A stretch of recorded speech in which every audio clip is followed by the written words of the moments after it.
Well, hey there.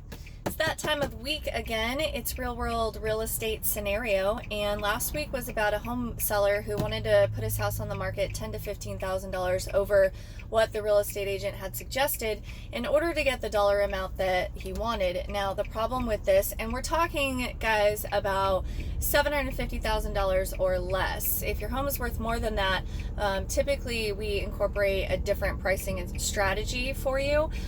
So keep in mind this is $750,000 or less. And when you overprice your home right from the beginning, what happens is that people see that it's overpriced. Real estate agents will run comps on your property trying to justify that price. And if they don't feel like it's a valid price, they will not show, they'll inform the buyer, and the buyer will decide not to see the home at all.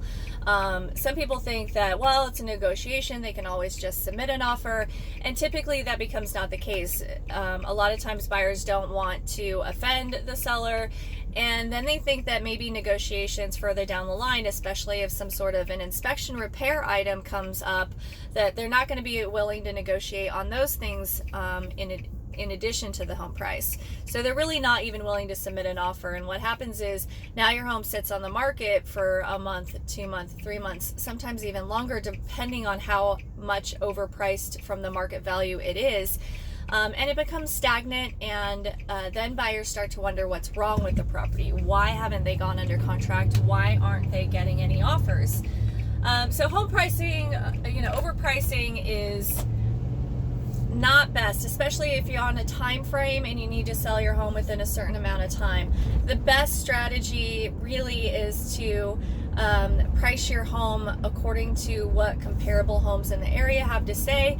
You can do we do price adjustments based on the fact if you have, a screened-in porch or an outdoor kitchen or a pool. We will price adjust for those and show you the reasons why we're pricing it the way that we are.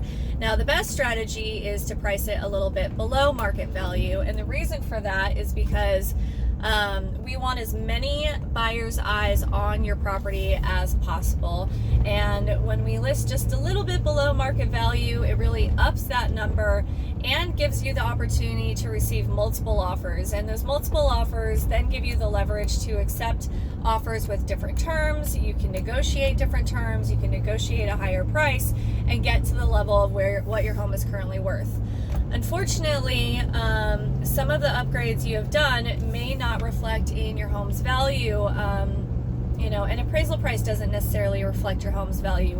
What reflects your home's value is current market data, because that's what the appraiser is going to use for the buyer to purchase the home and to give them the loan.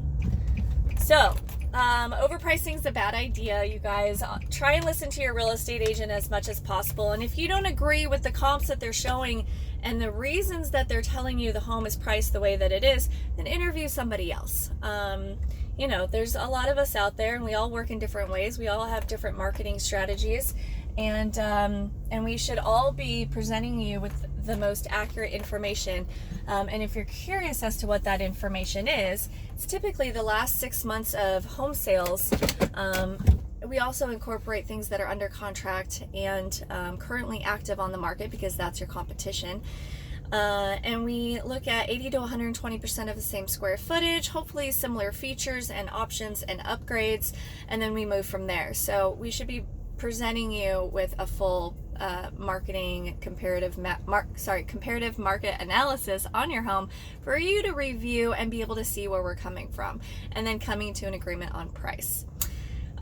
So that's it for that, you guys. If you have any comments, questions, want a free home evaluation on your property, drop a comment below, email, call me, whatever works best. Hope you guys are having a great day, and I'll talk to you soon.